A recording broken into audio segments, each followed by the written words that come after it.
ان الحمد للہ الصلاۃ والسلام علی اشرف الانبیاء والمرسلین نبینا محمد صلی اللہ علیہ وسلم وعلی آلہ و اصحابہ اجمعین۔ میرے نہایت ہی واجب الاحترام ناظرین اکرام، السلام علیکم۔ آج ہم سورہ البقرہ کی آیت نمبر 22 کور کریں گے، اور اس کا کچھ حصہ ہم نے پچھلے لیکچر میں آیت نمبر 21 کے ساتھ کور کر لیا تھا۔ تو چلتے ہیں سورہ البقرہ کی آیت نمبر 22، اس کی پریزنٹیشن اور اس کی گرامر جو ہے وہ دیکھتے ہیں ہم۔ اعوذ باللہ من الشیطان الرجیم، بسم اللہ الرحمن الرحیم۔ الذی جعل لکم الارض فراشا والسماء بناء، وہی تو ہے جس نے تمہارے لیے زمین کا فرش بچھایا، آسمان کی چھت بنائی۔ یہ حصہ ہم نے دیکھ لیا پچھلے لیکچر میں، اور آج پھر ہم دیکھیں گے وَأَنزَلَ مِنَ السَّمَاءِ مَاءً فَأَخْرَجَ مِنَ الثَّمَرَاتِ رِزْقًا لَكُمْ، اوپر سے پانی برسایا اور اس کے ذریعے سے ہر طرح کی پیداوار نکال کر تمہارے لیے رزق بہم پہنچایا۔ وَأَنزَلَ مِنَ السَّمَاءِ مَاءً فَأَخْرَجَ بِهِ مِنَ الثَّمَرَاتِ رِزْقًا لَكُمْ، اور اتارا، اس میں واو عاطفہ ہے اور انزلہ فعل ہے۔ انزلہ مادہ ہے نون زے اور لام۔ مزید فی کا باب اسلمہ، اور ماضی کا پہلا صیغہ انزلہ، مضارع ینزلو، اسلمہ یسلمو، انزلہ ینزلو، اور انزلہ آیہ مبارکہ میں آیا اسلمہ کے وزن پہ۔ اسلمہ انزلہ، اس نے اتارا، اور ماضی واحد غائب مذکر ہے یہ۔ اور ہم دیکھتے ہیں کہ یہ مزید فی جو باب ہے، باب اسلمہ، یہ اس کی خاصیت کیا ہے؟ یہ فعل لازم کو فعل متعدی بناتا ہے۔ نزلہ، وہ اترا اکیلا، خود ہی اس نے ایکشن کیا، عمل کیا، اترا، کسی پہ اثر نہیں ہوا۔ انزلہ، اس نے اتارا، یعنی اس نے کسی کو اتارا، جو چیز اتاری گئی وہ مفعول ہے، اس پہ اثر ہوا، یعنی ایک جگہ سے ہٹ کے دوسری جگہ اس کو پہنچا دیا گیا۔ تو یہ فعل لازم کو فعل متعدی بنانے کے لیے باب اسلمہ، یہ اس کے اندر یہ ایکشن ہوتا ہے۔ واپس چلیں گے۔ من السماء، آسمان سے، مرکب جاری ہے یہ۔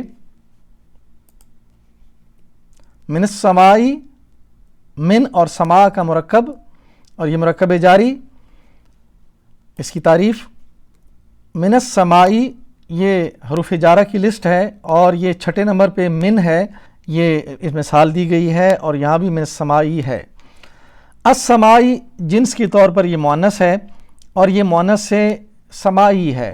اور مؤنث سے سمائی ایک تو ہماری گرامر کی کلاسز میں جہاں پہ اسماء کی تعلیم ہے وہاں بھی آپ کو ملے گا اس کی پوری تفصیل، اور اگر آپ سورہ اللہب کو سنیں، اس میں نارن کی جو تفصیل بتائی گئی ہے، اس میں السماء جو ہے نا، اسماء سمائی، ان کی ساری تفصیل موجود ہے، اس کو بھی آپ سن سکتے ہیں۔ عدد میں یہ واحد ہے السمائی، اور وسعت اور اعرابی حالت دیکھتے ہیں۔ وسعت میں معرفہ ہے، اعرابی حالت یہ اس کی مجرور ہے۔ اور ماءن، یہ اسم منصوب مفعول بہی ہے، کس کا؟ انزلہ کا۔ انزلہ اللہ نے اتارا، کیا اتارا؟ ماءن، پانی، تو یہ ہوا منصوب اسم منصوب مفعول بہی۔ ماءن، پانی، یہ مفعول ہے، اس کو ہم نے دیکھا۔ فاخرجا، پس نکالا، اس میں فا عاطفہ ہے اور اخرجا فعل ہے۔ عاطفہ ہم نے دیکھا ہے کہ وہ حروف جو ایک بات اور دوسری بات کے درمیان آتے ہیں، یعنی ایک بات گزر گئی کہ اللہ تعالیٰ نے تمہارے لیے آسمان کو چھت بنایا، اب دوسری بات ہوئی، اس میں واو آیا، انزلہ من السماء، اس میں اللہ نے تمہارے لیے اس میں سے پانی اتارا۔ اب اگلی بات، ایک اور بات آ رہی ہے، فا کے بعد اخرجا، اور اگلی بات کیا ہے؟ اخرجا، نکالا۔ تو یوں یہ عاطفہ جو ہے عمل کرتے ہیں، ایک بات کے بعد دوسری بات جب شروع ہوتی ہے تو اس کے درمیان یہ آتے ہیں۔ اخرجا کو دیکھیں گے ہم۔ اخرجہ میں مادہ ہے خا، را اور جیم، باب اسلمہ ہے، اخرجا پہلے ہم نے دیکھا تھا انزلا، اب یہ ہے اخرجا، اور اس کا مضارع بنے گا یخرجو، اسلمہ یسلمو، اخرجا یخرجو، اور یہ اسلمہ یہ اخرجا۔ اس نے نکالا، ماضی واحد غائب مذکر، اور اس کی بھی جو باب کی تعریف ہے وہ تفصیل دیکھ لی ہم نے کہ فعل لازم کو فعل متعدی بناتا ہے، نزلہ وہ اترا، انزلہ اس نے اتارا۔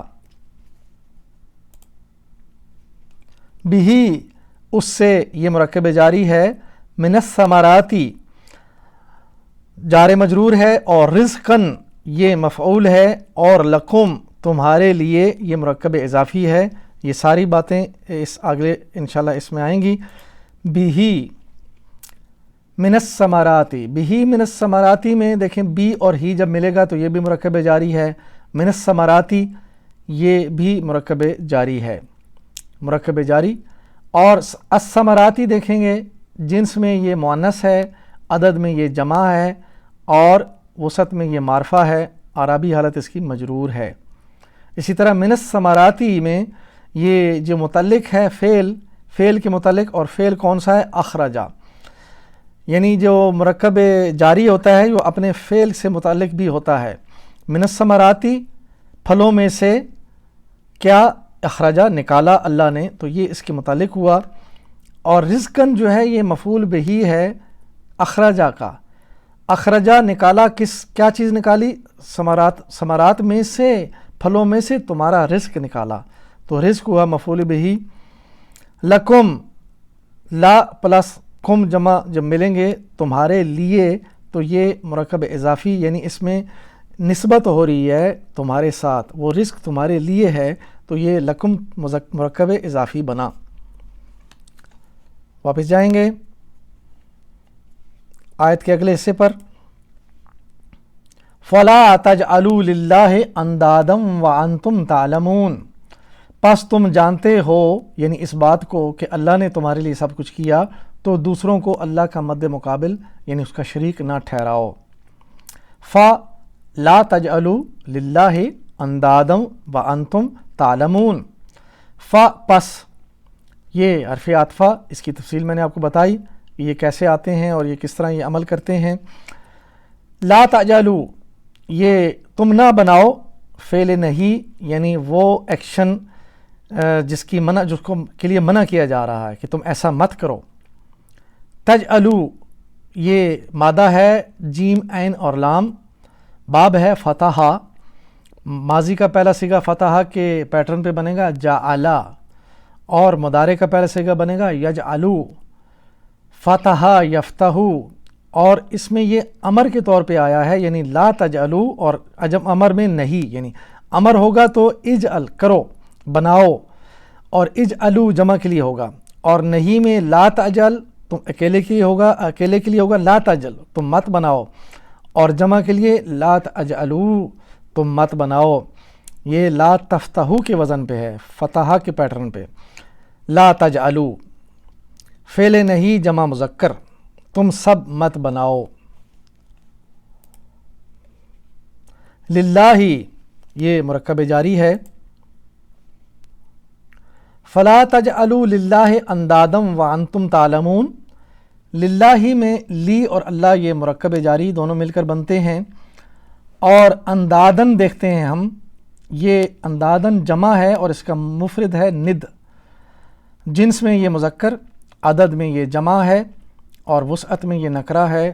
اعرابی حالت اس کی جو ہے وہ منصوب حالت ہے، یعنی زبر کے ساتھ آ رہا ہے، اور یہ مفعول ہے کس کا؟ تجعلون کا۔ تجعلون تم نہ بناؤ، کیا نہ بناؤ؟ اندادن اللہ تعالیٰ کے ساتھ شریک، وہ جو بت انہوں نے بنائے ہوئے تھے، الہ مانتے تھے ان کو، اور فرشتوں کو، دیویوں کو، جنوں کو انہوں نے الہ بنایا ہوا تھا۔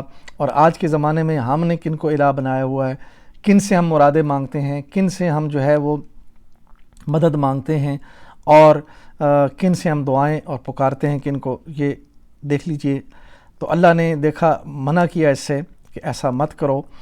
واو عاطفہ اور یہ حالیہ ہے، یعنی حال بتایا گیا کہ تم ایسا مت کرو، اور آگے حال بتا دیا گیا وَأَنْتُمْ تَعْلَمُونَ، کہ تم جانتے ہو، تمہارا حال تو یہ ہے کہ سب کچھ تمہیں معلوم ہے، پھر بھی تم اللہ تعالیٰ کے ساتھ شریک بناتے ہو۔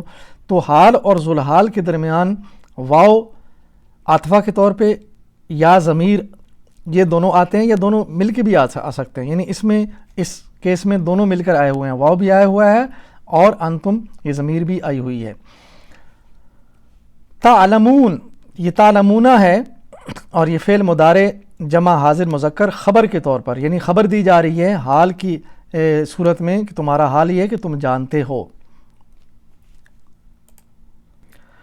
اندادن، کوئی شریک، یہ اسم ہے، اس کو ہم نے دیکھ لیا۔ وانتم، اور تم، یہ واو حالیہ، اور انتم ضمیر، یہ بھی ہم نے دیکھ لیا۔ تعلمون، یہ فعل ہے، اس کی تفصیل دیکھیں گے۔ تعلمون، اور اس کا مادہ ہے عین، لام اور میم۔ باب سمیہ، اور سمیہ کے پیٹرن پہ بنے گا اس کا پہلا صیغہ ماضی کا علیمہ، اور مضارع کا پہلا صیغہ بنے گا یعلمو، علیمہ یعلمو۔ یہ باب سمیہ کی تفصیلات، ماضی اور مضارع کی ساری گردانیں۔ تعلمون، تعلمون یہاں پہ کس جگہ فٹ ہوگا؟ یہ تسمعون کی جگہ پہ، اور یہ کیا ہے؟ فعل مضارع جمع حاضر مذکر۔ تعلمون، یہ تعلمون اور تسمعون دونوں ایک جیسے ہیں، ایک ہی وزن پہ، ایک طرح کے اس کے اعراب لگے ہوئے ہیں۔ تم سب جانتے ہو یا جانو گے، چونکہ مضارع ہے، دونوں مطلب دے گا حال اور مستقبل کے۔ تعلمون جو ہے یہ اسم منصوب بھی ہے، حال کے طور پہ آیا ہے، لیکن چونکہ یہ فعل ہے اور یہاں پہ اس کا جو محلن، اس کا جو پوزیشن ہے وہ اسم منصوب بھی ہے، کیونکہ حال بن کے آیا ہوا ہے، تو اس لیے یہاں پہ یہ اسم منصوب بھی ہوگا۔ اور دیکھیں منصوبات ہیں ہمارے 10، یہ منصوبات وہ ہیں جو ہر حالت میں زبر کے ساتھ آتے ہیں، تو یہ حال منصوب ہے، منصوبات میں سے ہے، اور یہ پہلے نمبر پہ، اس کے 10 ہیں ٹوٹل اس کی کیٹیگریز۔ حال ہے، تمیز ہے، مفعول مطلق یا تاکیدی مصدر، اور مفعول لہو، مفعول فی، مستثنیٰ، منادی، مضاف، اور لائے نفی جنس کے بعد کے اسماء، افعال ناقصہ کی خبر، اور ما نافیہ اور لیسا کی خبر۔ یہ باری باری جب بھی آئیں گے اس طرح آپ کے سامنے تفصیل ہوگی۔ تو آج چونکہ حال ہے ہمارے سامنے، تو حال کیا ہے؟ حال کی تفصیل یہ ہے کہ ایسا اسم جو حالت بیان کرے اس کو اسم حال کہتے ہیں۔ حالت کیا ہے؟ یہ اس مثال میں آپ کو واضح ہو جائے گا۔ دخل الوالد فی الغرفتی، بچہ داخل ہوا کمرے میں۔ اب آگے 3 حالتیں بتائی گئی ہیں، اس میں کوئی ایک حالت ہو سکتی ہے ضاحکاً، ہنستا ہوا، باکیاً، روتا ہوا، ساکتاً، خاموشی کے ساتھ۔ تو اگر یوں کہا جائے دخل الوالد فی الغرفتی ضاحکاً، بچہ کمرے میں ہنستا ہوا داخل ہوا، تو یہ ضاحکاً اس کا حال ہے، اس حال میں وہ داخل ہوا۔ تو یہ انشاءاللہ امید ہے آپ کو اس کی تفصیل پتہ چل گئی ہوگی۔ تو یہ حال ہے، یہ منصوبات میں سے ہے۔ اور یوں دیکھیں ہم نے الحمدللہ آیت نمبر 22 کو ہم نے پورا پڑھ لیا، سمجھ لیا۔ آگے ہم آخر میں دعا کریں گے اللہ سے کہ اللہ تعالی ہمیں قرآن سے ہدایت لینے کی توفیق عطا فرمائے، اور آخر میں ہم اپنے آپ کو اللہ تعالی کے دین کی سربلندی کے لیے پیش کرتے ہیں اور یہ کہتے ہیں میری زندگی کا مقصد تیرے دین کی سرفرازی، میں اسی لیے مسلمان، میں اسی لیے نمازی۔ میرے نہایت محترم ناظرین اور خاص طور پر نوجوان ناظرین، آپ دیکھ لیجئے کہ قرآن کس انداز میں ہمیں کس تفصیل کے ساتھ جو ہے اللہ تعالیٰ کے بارے میں جو ہے وہ انفارمیشن دیتا ہے، زندگی گزارنے کے طریقے بتاتا ہے۔